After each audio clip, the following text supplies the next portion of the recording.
오늘 말씀의 제목은 우리에게 찾아오시는 하나님이라는 제목으로 하나님 말씀 증거하도록 하겠습니다. 우리는 이제까지 이사야서 또한 예레미야서, 예레미야 예가 말씀을 통해서 바벨론에 의해 유다가 멸망하기 이전의 시대를 우리는 살펴보았습니다. 오늘부터 에스겔서를 통해서 바벨론에 의해 유다가 멸망당하는 이후의 시대를 우리는 살펴보게 될 것입니다. 유다 왕국은 총 3번에 걸쳐서 바벨론에 의해 침략을 당하고 멸망하고 맙니다. 우선 1차로 BC 605년에 바벨론의 침략을 받게 되는데, 이때 우리가 잘 알고 있듯이 이때 다니엘과 또한 여러 왕족들, 귀족들이 포로로 잡혀가게 되죠. 2차로는 BC 597년 바벨론의 공격으로 유다의 왕 여호야긴을 비롯하여서 무려 10,000명이 넘는 지도자들이 포로로 끌려가게 되고, 바로 이때 제사장 가문이었던 에스겔도 붙잡혀 가게 됩니다. 이후 바벨론의 3차 공격에 의해서 BC 586년 유다 왕국은 완전히 멸망하게 됩니다. 바벨론 군대는 예루살렘 성과 모든 집들을 파괴하고 성벽을 무너뜨리고 하나님의 성전을 파괴시키고 유다를 완전히 멸망을 시킵니다. 에스겔서는 이처럼 유다 왕국이 바벨론에 의해 멸망해 가는 과정을 에스겔이 바벨론에 포로 잡혀간 지 5년이 지난 이후의 이 배경을 우리에게 설명해 주고 있는 것입니다. 처음 에스겔이 포로로 잡혀갈 때는 그의 나이가 25살이었어요. 에스겔은 이 바벨론의 남쪽 유대인 식민지 지역이었던 그발 강가에서 다른 유대인들과 함께 생활하며 정착하고 지내고 있었습니다. 그리고 이로부터 5년이 지난 BC 593년 그의 나이 30살이 되었을 때 에스겔은 하나님으로부터 선지자로 부름을 받게 됩니다. 사실 에스겔은 제사장 가문으로서 어렸을 때부터 제사장에 관련된 모든 교육을 받고 자랐던 사람이었습니다. 이제 30살이 되었을 때 이제 제사장으로 세움 받아야 될 수 있는 그 나이에 지금 에스겔은 하나님께 제사를 드리는 일이 아니라 오히려 그 시대의 포로에 잡혀와서 하나님께 선지자로 부름을 받게 됩니다. 그리고 예루살렘 성전이 아니라 이방 땅 바벨론에서 하나님께 제사를 드리는 일이 아니라 바벨론 백성들 앞에서 하나님의 메시지를 증거하며 하나님의 뜻을 전하는 선지자로 쓰임받게 되는 것입니다. 에스겔은 가장 높은 직위의 모든 사람들에게 존경을 받을 만한 그런 제사장의 정체성을 내려놓고 하나님의 심판의 메시지를 전하는 선지자로 사역하면서 온 유다 백성들과 가족들로부터 미움을 받고 핍박을 당하게 됩니다. 에스겔은 BC 593년부터 BC 571년까지 22년 동안 선지자로 일을 하게 됩니다. 에스겔서는 이 22년 동안 에스겔이 하나님께 처음 선지자로 받는 순간부터 시작하여서 그가 선지자로 사역하여 전했던 하나님의 말씀과 환상들, 상징적인 행동들, 또한 비유와 은유, 그리고 에스겔이 선지자로 사역하면서 경험했던 여러 가지 많은 핍박들이 이 모든 에스겔서에 담겨져 있습니다. 특히 BC 586년 유다가 바벨론에 의해서 완전히 멸망당하는 시점을 전후해서 초점이 완전히 달라지게 됩니다. 사랑하는 성도 여러분, 저는 조금 전에 에스겔서의 배경에 대해서 말씀을 드렸어요. 여러분들이 성경을 읽을 때 이 배경에 대해서 먼저 온전한 이해가 됐을 때 그 이후에 에스겔이 왜 이런 말씀을 증거하게 되었는지를 우리가 알 수 있게 되는 것입니다. 이 배경의 말씀을 좀 기억하시고 오늘 우리가 읽었던 본문으로 한번 들어가 보도록 하겠습니다. 오늘 말씀 1절을 보면 이렇게 말씀이 시작이 됩니다. 제가 읽어드리겠습니다. 하늘이 열리며 하나님의 모습이 내게 보이니. 지금 에스겔은 환상 가운데 하늘이 열리는 장면을 목격하게 됩니다. 그런데 이 장면은 요한계시록을 기록했던 요한 사도 또한도 하늘이 열리는 동일한 환상을 경험하게 됩니다. 하늘이 열린 이 광경은 에스겔과 요한이 그 광경을 마음 가운데 소원해서 봤던 환상이 아니라 전적인 하나님의 일하심 가운데 그 환상을 보게 된 것이에요. 이 말씀을 통해서 첫 번째 우리가 생각해 볼 수 있는 것은 우리가 믿는 하나님은 절망 중에 처해 있는 죄인들에게 찾아와 주셔서 그들에게 소망의 메시지를 전해주시는 분이라는 것이에요. 앞에서도 잠시 말씀드렸듯이 지금 남유다 백성들의 상황이 좋아서 지금 이 바벨론의 포로로 잡혀온 상황이 아닌 것이죠. 이들은 지금 바벨론에 이주하게 된 것은 그들의 죄 때문에 지금 이 자리에 서게 된 것입니다. 다시 말해서 이스라엘 백성들은 하나님께 범죄함으로 말미암아 그들의 본토에서 추방당해 지금 바벨론 땅에 와서 포로 생활을 하고 있는 자리에 처하게 된 것입니다. 그들의 범죄로 말미암아 하나님과의 관계는 완전히 단절이 되었고 아무런 소망도 없는 절망 가운데서 하루하루를 살아가고 있는 그런 순간이 된 것입니다. 이런 상황 속에서 하나님이 먼저 지금 이스라엘 백성에게 찾아와 주고 있는 거예요. 사랑하는 성도 여러분, 저는 이 첫 장면을 보면서 신약에 보면 누가복음 15장에 보면 탕자 이야기가 생각이 났습니다. 성도 여러분, 탕자가 저지른 죄악이 무엇입니까? 탕자가 저지른 죄악은 아버지의 품이 아니라 세상이 좋아서 세상 가운데 아버지가 줘야 될, 아버지에게 요구했던 그 재산을 가지고 세상으로 나아간 것이었어요. 그런데 이 탕자 이야기는 실제적으로 있었던 이야기가 아니라 비유의 말씀입니다. 지금 예수님께서 이 비유의 말씀을 우리에게 해주고 있는 이유가 무엇일까요? 우리 아버지 되시는 하나님께서는 그 작은 아들의 요구를 거절할 수 있음에도 불구하고 그 요구를 들어주십니다. 왜 이러한 요구를 들어주고 있는 것일까요? 성도 여러분, 한번 생각해 보세요. 인간은 낙원의 삶을 살았던 에덴 동산에서부터 하나님의 말씀을 어기고 사탄의 유혹의 마음을 빼앗겨 스스로 하나님 곁을 떠난 자들이었습니다. 그러나 하나님은 이러한 인간의 뜻을 굳이 막거나 억지로 붙들지는 않으셨어요. 왜냐하면 인간의 마음에 하나님 두기를 싫어하고 죄악된 본성으로 자유분방하게 살아가고자 할 때 하나님은 그 상실한 마음대로 그들을 내버려 두시는 분이기 때문에 그런 것이에요. 그렇다면 왜 이러한 행동을 하시는 것일까요? 처음부터 그들이 죄악된 자리에 빠지지 않도록 막을 수 있을 텐데 말이죠. 그런데 이 탕자의 이야기의 마지막 부분을 보면 그 이유를 알 수가 있습니다. 둘째 아들, 이 탕자가 돼지가 먹는 주염 열매를 먹다가 누구를 생각하게 됩니까? 아버지를 생각하게 돼요. 아버지의 품이야말로 가장 안전하고 진정한 행복을 누릴 수 있는 곳임을 깨닫게 됩니다. 탕자가 아버지께 돌아갈 때 누가 먼저 탕자에게 달려오게 됩니까? 아버지이십니다. 성경을 보면 이렇게 말을 하고 있어요. 아직도 거리가 먼데 아버지가 그를 보고 측은히 여겨 달려가 목을 안고 입을 맞추었다. 이렇게 우리에게 말씀해 주고 있습니다. 이 탕자의 비유를 통해서 우리가 깨닫게 되는 것은 아버지 되시는 하나님은 죄 가운데 있는 우리에게 찾아와 주시는 분이라는 사실이에요. 이것이 얼마나 우리에게 큰 소망이 되는지 모릅니다. 오늘 말씀 1절을 보면 하나님께서 범죄했던 이스라엘 백성들에게 징계를 가하고 있지만 그들을 완전히 버리지 않고 그들에게 찾아와 주심을 우리에게 보여주고 있습니다. 무엇을 통해 알 수가 있냐면 1절 말씀을 다시 한번 보도록 하겠습니다. 제가 한번 읽어드릴게요. 하늘이 열리며 하나님의 모습이 내게 보이니. 지금까지 보이지 않았던 하나님의 모습을 에스겔이 경험하고 있는 것이에요. 사랑하는 성도 여러분, 이스라엘 백성들의 삶을 한번 생각해 보시기 바랍니다. 그들은 지금 포로로 잡혀와서 노예 생활을 하고 있는 상태예요. 이들은 고국으로 돌아갈 날이 언제인지 정말 손꼽아 기다리고 있는 자들이었습니다. 또한 거짓 선지자들은 수년 내에 이스라엘이 회복될 것이라고 주장했지만 바벨론은 더욱더 강상해져 갔어요.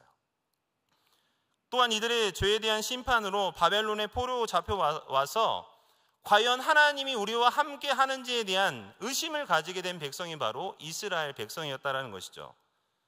지금 이들의 상황이 전후 좌우만 막힌 것이 아니라 하늘까지 막혀 있었던 상황이었어요.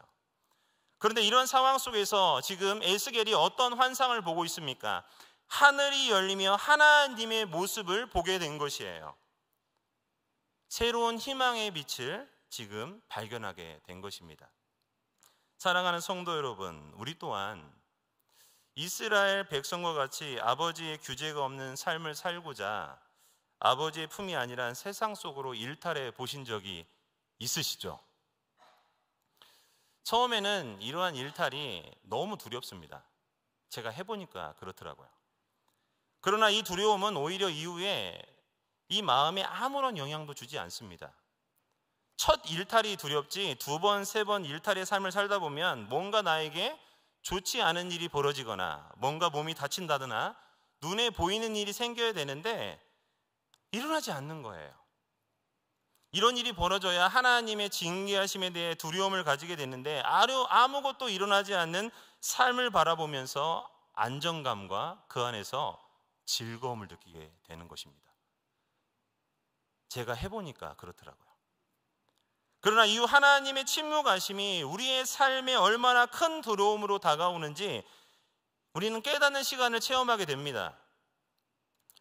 성도 여러분, 첫 일탈 이후에 우리의 삶에 어떤 변화가 일어나게 됩니까? 처음에는 아무런 변화가 일어나지 않아요. 그러나 조금씩 하나님을 떠나 일탈된 삶을 살아가면 살아갈수록 우리의 영혼이 조금씩 하나님과 멀어짐을 느끼게 됩니다. 조금씩 더 깊게 부패해 가는 것을 느끼게 돼요. 서서히 시작된 이 부패는 우리가 느낄 수 없을 정도로 시작되지만 시간이 지남에 따라서 우리의 영혼이 조금씩 하나님의 존재를 인식하지 못하는 자리에 처하게 되는 것을 발견하게 됩니다. 그래서 전도서 8장 11절은 우리에게 이렇게 말씀하고 있어요. 악한 일에 관한 징벌이 속히 실행되지 아니하므로 인생들이 이 악을 행하는 데에 마음이 담대하도다. 정확하게 우리의 모습을 보여주고 있지 않습니까? 우리는 하나님의 징계하심이 없기 때문에 어떻게 되냐면 조금 더 담대하게 죄악된 자리에 들어가게 되는 것이에요. 성도 여러분, 하나님의 침묵은 죄에 대한 허락하심이 아닙니다. 하나님의 침묵하심은 오히려 하나님께 나아가 회개할 기회를 우리에게 주고 있는 하나님의 시간인 것입니다. 오늘 에스겔서 말씀을 한번 보세요. 하나님께서 이스라엘을 그들의 죄가로 이방인들의 압제에 두셨지만 만약 이들을 완전히 죄 가운데 버려두셨다라고 하면 이들에게는 어떠한 소망도 없는 자리에서 이들은 죽게 되었을 거예요. 그러나 우리가 믿는 하나님은 신실하신 분이시죠.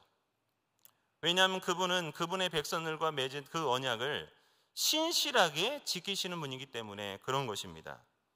아담이 범죄했을 때에도 하나님은 언약을 통하여서 아담을 살려주셨습니다.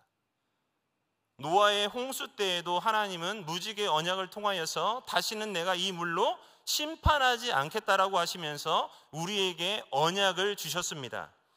또한 이 언약을 통해서 하나님은 이후에 우리에게 누구를 보내주셨습니까? 예수 그리스도를 이 땅에 보내주심으로 인하여서 예수 그리스도를 통하여서 소망이 없는 자들이 영원한 소망을 품게 된 자리에 서게 되지 않았습니까? 사랑하는 성도 여러분, 하나님의 그 택하심은 하나님의 신실함 가운데 이루어지고 있음을 믿으시기를 소망합니다. 여러분들이 지금도 하나님이 원하지 않는 죄를 짓는 자리에 있을지라도 여러분들의 자녀들이 하나님을 전혀 모르는 것과 같은 삶을 살고 있을지라도 하나님은 그의 택하신 백성을 절대 포기하지 아니하십니다. 이러한 은혜를 우리가 늘 하나님 앞에 구하면서 나가셔야 되는 거예요.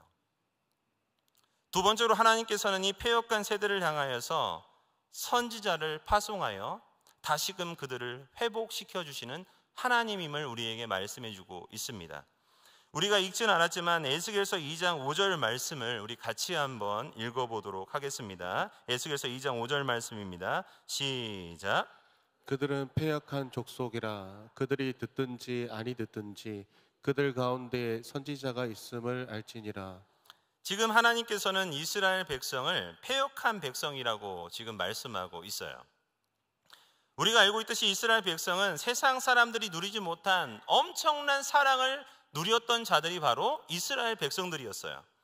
그러나 이러한 이스라엘 백성들이 바벨론으로 포로 잡혀 오기까지 어떤 일을 하게 되었습니까? 하나님을 떠나 그들을 구원한 하나님을 섬기는 것이 아니라 우상을 만들고 우상을 섬기며 그들에게 유익이 되는 것을 선택하면서 그들의 삶을 만들어 왔던 자들이 바로 이스라엘 백성들이었습니다. 열왕기하 21장을 보면 남유다 왕 중에 가장 악한 왕을 소개하고 있는데 이 왕이 므낫세 왕이에요. 이 므낫세 왕이 저질렀던 이 죄악의 내용이 바로 이스라엘 백성들의 죄악이고 우리들의 모습인 것입니다. 우리 한번 열왕기하 21장 2절과 3절 말씀을 같이 한번 읽어보도록 하겠습니다. 시작. 므낫세가 여호와 보시기에 악을 행하여 여호와께서 이스라엘 자손 앞에서 쫓아내신 이방 사람의 가증한 일을 따라서 그의 아버지 히스기야가 헐어버린 산당들을 다시 세우며 이스라엘의 왕 아합의 행위를 따라 바알을 위하여 제단을 쌓으며 아세라 목상을 만들며 하늘의 1월 성신을 경배하여 섬기며. 아멘. 므낫세는 본인에게 유익이 되는 모든 우상을 다 섬겼어요. 심지어 뭐라고 얘기하고 있습니까? 이방 민족들보다 더 우상을 섬겼던 자가 바로 므낫세 왕이라고 말을 하고 있습니다. 성경은 이런 므낫세를 이렇게 평가하고 있습니다. 열왕기하 21장 11절 말씀도 우리 같이 한번 읽어보겠습니다. 시작. 유다와 므낫세가 이 가증한 일과 악을 행함이 그 전에 있던 아모리 사람들의 행위보다 더욱 심하였고 또 그들의 우상으로 유다를 범죄하게 하였도다. 아멘. 성도 여러분, 하나님께서는 이 므낫세와 같이 하나님을 배반하고 불순종한 이 패역한 그의 백성들에게 각 시대마다 선지자를 보내어 책망하기도 하고 징계하기도 하셨습니다. 그러나 우리가 성경을 통해 깨닫게 되는 것이 무엇이죠? 이러한 사랑을 받고 있음에도 불구하고 그들은 끊임없이 하나님만 사랑한 것이 아니라 하나님과 우상을 섬기면서 그들에게 유익이 되는 모든 것을 섬겼던 자들이 바로 이스라엘 백성들이었습니다. 이 얼마나 패역한 모습의 극치입니까? 그러나 하나님께서는 어떻게 하시죠? 이들에게 계속적으로 선지자들을 보냅니다. 열왕기하 21장 10절을 보면 이렇게 말씀하고 있습니다. 이 말씀은 제가 한번 읽어드릴게요. 여호와께서 그의 종 모든 선지자들을 통하여 말씀하여 이르시되. 하나님의 사랑이 느껴지십니까? 성도 여러분, 금쪽 같은 내 새끼라는 프로그램을 보신 적 있으시죠? 저도 이 프로그램을 참 많이 봤는데 제가 이 프로그램을 볼 때마다 드는 생각이 무엇이냐면 만약에 저기에서 나오고 있는 그 아이가 나의 자녀라고 하면 나는 어떻게 했을까라는 질문이었습니다. 육신의 부모도 완악한 자녀의 모습을 끊임없이 인내한다는 것이 얼마나 힘든지 우리는 알고 있습니다. 쉽지 않은 일이에요. 또한 부부관계는 어떻습니까? 이혼 숙녀 캠프라는 프로그램을 잠시 본 적이 있어요. 제가 보다가 너무 마음이 어려워서 제가 다른 데로 채널을 돌렸습니다. 왜냐하면 거기 내용을 보면 볼수록 어떤 생각이 드냐면 사는 것이 아닌 부부들이 나와 있는 거예요. 너무 많더라고요. 정말 서로의 모습을 끝까지 인내하며 같이 살 수 있는 부부가 있을까 하는 그런 의구심이 들었습니다. 그래서 제가 와이프 얼굴을 쳐다봤어요. 나는 어때? 여러분, 이 프로그램이 준 유익도 있어요. 이혼하는 부부가 많이 없어졌다고 합니다.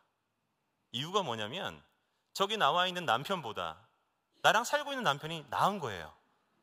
저기 나오는 저 부인보다 내 옆에 있는 부인이 좀 더 나은 거예요. 그래서 이혼하는 부부가 많이 없어졌다는 이야기가 있습니다. 그러면 생각해 보세요. 하나님이 이스라엘 백성을 바라볼 때의 마음이 어땠을까요? 하나님이 여러분들과 저의 모습을 볼 때의 마음이 지금 어떠실까요? 하나님이 인내하는 그 마음이 느껴지십니까? 우리는 하나님께 뭔가 특별한 것을 받았기에 하나님의 백성이 되었다고 얘기하는 분들이 많이 있습니다. 사랑하는 성도 여러분, 여러분들과 저는 하나님 앞에 아무것도 특별한 것이 없는 자들이에요. 우리가 예수 그리스도를 믿기 전에 우리의 모습을 성경이 무엇이라고 얘기하고 있습니까? 날마다 죄를 지을 수밖에 없는 죄덩어리라고 얘기하고 있어요. 여러분들이 하는 말은 모든 사람들을 죽이는 언어였고, 우리의 생각은 늘 하나님을 기뻐하는 생각이 아니라 하나님과 반대되는 생각을 했던 자들이고, 우리의 발걸음은 늘 복음을 증거하는 자리가 아니라 죄악된 자리로 걸어가는 발이었어요. 여러분의 손은 어떻습니까? 사람을 섬기는 손이 아니라 사람을 무너뜨리고 어렵게 만드는 손이 아니었습니까? 우리는 죄악을 물 먹듯이 먹는 자들이었어요. 그런데 하나님이 맺으신 그 언약을 통하여서 하나님은 계속 인내하십니다. 그리고 시대마다 하나님의 사람들을 보내셔서 하나님의 마음을 증거하세요. 그리고 하나님은 그의 마지막 선지자인 예수 그리스도를 이 땅에 보내주심으로 인하여서 우리의 죄악을 드러내시고 우리를 치료해 주셨습니다. 그러하기에 우리가 이 자리에 나와 하나님을 아버지라 부르고 있는 거 아니겠습니까? 사랑하는 성도 여러분, 이스라엘에게 하나님은 돌아와라, 돌아와라 선지자를 통해 시대마다 말씀하여 주셨습니다. 그러나 그들은 돌아오지 않고 그들에게 유익이 되는 우상을 섬기며 세상 나라를 섬겼어요. 하나님은 이들에게 그들의 힘이 빠져 나올 수 없는 징계의 자리에 넣었음에도 불구하고 이스라엘 백성들은 그 징계의 자리에서도 하나님을 찾는 것이 아니라 우상을 찾는 모습을 우리에게 보여주고 있습니다. 성도 여러분, 나중에 에스겔서를 쭉 한번 읽어 내려가 보세요. 하나님이 이 놀라운 환상을 보여주고 하나님의 메시지를 이스라엘 백성들에게 전하고 있음에도 불구하고 이스라엘 백성들은 무엇을 하고 있냐면 그 안에서 우상을 섬기고 그들의 힘으로 그 어려움을 해결해 보기 위해서 애쓰는 모습을 보여주고 있어요. 얼마나 어리석은 모습입니까? 그러나 이렇게 해결되어 보이지 않는, 그런 기미조차 보이지 않는 그런 상황 속에서도 하나님은 이들에게 찾아봐 주시고 이들에게 회복의 메시지를 우리에게 보여주고 있다는 것입니다. 우리의 삶 속에 하나님이 찾아주지 않는다라고 하면 우리는 아무런 소망이 없는 자들임을 우리는 기억해야 됩니다. 아버지의 은혜와 긍휼하심이 있기 때문에 이 하루를 우리는 살아갈 수 있게 된 것이에요. 오늘도 우리를 찾아와 주시는 하나님의 사랑을 기억하며 그분의 뜻을 발견하는 우리가 되기를 소원합니다. 제가 저번 주에 이 말씀을 준비하면서 큐티를 하는데 한 번쯤 생각해 볼 만한 글이 하나 딱 올라가 있더라고요. 제가 이 말씀을 잠깐 소개해 드리겠습니다. 아프리카에서 선교하는 선교사님께서 어느 마을에 방문하게 되었다고 해요. 마을 입구에는 제법 넓은 개울이 흐르고 있었는데 그 개울에는 다리가 없었다고 합니다. 그래서 사람들은 물속을 그냥 건너며 사는 것이 일상이었다고 해요. 그런데 이상한 것은 개울을 건널 때마다 사람들마다 머리에 큰 돌을 이고 그 개울을 건너는 거였어요. 그리고 건너자마자 그 돌을 미련도 없이 땅에다 버리는 거였습니다. 그냥 건너도 되는데 힘들게 무거운 돌을 머리에 왜 지고 이게 올라오게 물을 건너고 있을까? 선교사님은 궁금해서 마을 주민에게 이렇게 물어보았다고 합니다. 그랬더니 그 주민이 이렇게 이야기하는 거였어요. 이 개울이 평범해 보여도 가운데로 가면 물살이 아주 심해서 건널 수가 없다라는 거였어요. 그래서 돌을 머리에 이지 않으면 물살이 너무 세기 때문에 휩쓸려서 목숨을 잃을 수도 있다고 한 것이었어요. 그래서 선교사님이 이 글을 쓰면서 마지막에 이렇게 글을 마무리 짓는 것을 보았습니다. 제가 그대로 한번 읽어드릴게요. 우리에게는 가시가 이렇게 머리에 인 돌과 같습니다. 무겁고 힘들지만 그 돌을 머리에 이고 있을 때에 세상 급류에 떠내려가지 않습니다. 하나님께서는 교만의 급류에 휘말리지 않고 인생이라는 강을 건너게 하려고 큰 돌과 같은 시련을 우리에게 주십니다. 사랑하는 성도 여러분, 지금 에스겔서 말씀과 동일하지 않습니까? 우리의 눈으로 바라보면 지금 이스라엘 백성들이 처해 있는 환경은 너무나 어렵고 괴로운 상황이에요.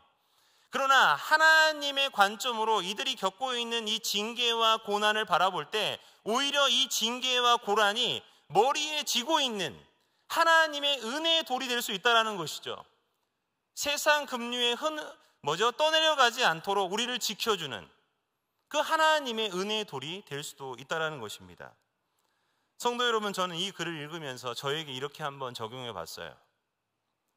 개울을 건너기 위해 머리에 돌을 이고 갈 때 세상의 급류에 떠나가지 않는 것처럼 우리가 하나님의 사랑을 깊이 깨닫고 그 안에 거하는 것이 얼마나 안전한지 알기 위해서 우리는 우리의 머리에, 우리의 가슴에 하나님의 말씀을 기억하고 담고 살아가야 되는 것입니다. 우리는 예수 그리스도를 믿는다고 얘기하고 있지만 정말 중요한 하나님의 말씀을 우리의 머리와 가슴과 우리의 삶 가운데 이 말씀을 가지고 다니지 않는다라는 거예요. 중요한 기로에 섰을 때 많은 성도님들도 어떻게 그걸 결정하냐면 자신의 지혜와 경험으로 그 모든 것을 결정하는 것을 보게 됩니다. 제가 저번에 TV를 보다가 이 시대를 보여주고 있는 그런 다큐를 하나 보게 되었어요. 그 다큐의 제목이 아주 정말 놀랍습니다. 의대에 미친 한국. 그 KBS에서 방영된 건데 한 번쯤 볼만한 건데요. 제가 왜 이 말씀을 드리냐면 우리들은 우리의 자녀들을 키울 때 그 아이들의 성공만을 위해서 우리 아이들을 가르칩니다. 틀린 건 아니에요. 그러나 이 아이들의 삶의 목적을 그때 거기서 나오는 모든 아이들을 보면 정말 짜진 스케줄 안에서 인생을 다 던집니다. 그리고 그 아이들이 밤에 어디서 밥을 먹냐면 편의점에서 밥을 먹는 게 습관화가 돼 있어요. 그리고 그 아이들이 뭐라고 얘기하냐면 힘들지 않냐고 물어보니까 처음에는 힘들었는데 이렇게 살다 보니까 괜찮대요. 그럼 너의 목적이 뭐야? 라고 물어보니까 의대에 가서 성공하는 겁니다. 이게 끝이에요. 의대에 보내지 말라는 게 아닙니다. 제 말이 무엇이냐면 정말 우리가 하나님을 올바로 믿고 있다라고 하면 내가 사랑하는 자녀와 나의 삶을 만들어갈 때 우리의 삶의 중심에 무엇이 있냐는 것이죠. 여러분의 마음의 중심 안에는 정말 무엇이 자리 잡고 있습니까? 하나님의 말씀입니까? 아니면 세상의 문화와 세상의 성공인 것입니까? 우리는 세상에 살아갈 수밖에 없지만 하나님은 우리에게 이 세상에서 빛과 소금으로 살아가라고 말씀하고 있어요. 그러하기 어려운 것입니다. 왜 그럴까요? 세상의 흐름대로 살아가면 세상에서 살아가는 게 전혀 어색하지 않아요. 그러나 이 세상의 흐름과 역행에서 걸어가야 되기 때문에 우리의 믿음 생활이 그래서 어려운 것입니다. 그러하게 하나님을 버리고 세상으로 떠나간 많은 자들을 하나님이 부르시기 위해서 뭘 하시죠? 징계를 하시기도 하고 고난도 주시기도 하시고 그들에게 어려움을 주기도 하신 것입니다. 그래서 어떤 신학자는 우리에게 이렇게 말씀하고 있지 않습니까? 오히려 그 고난이 하나님의 음성을 듣는 확성기라고 얘기하고 있어요. 사랑하는 성도 여러분, 우리에게 다가오고 있는 여러 가지 많은 어려움들을 바라볼 때 그저 바라보지 마시고 하나님이 우리를 부르는 하나님의 음성이라고 믿으시기를 축원합니다. 그러다 보면 우리의 그 믿음의 자리를 어떻게 만들어가야 될지, 우리 아이들을 위해서 무엇을 놓고 기도해야 될지 우리는 알게 되는 것입니다. 이스라엘 백성이 실수한 것이 무엇입니까? 그들은 하나님께 선택받은 선민이라는 특권의식을 가지고 있었던 것이에요. 특권의식이 이스라엘 백성들을 건강하게 만드는 것이 아닙니다.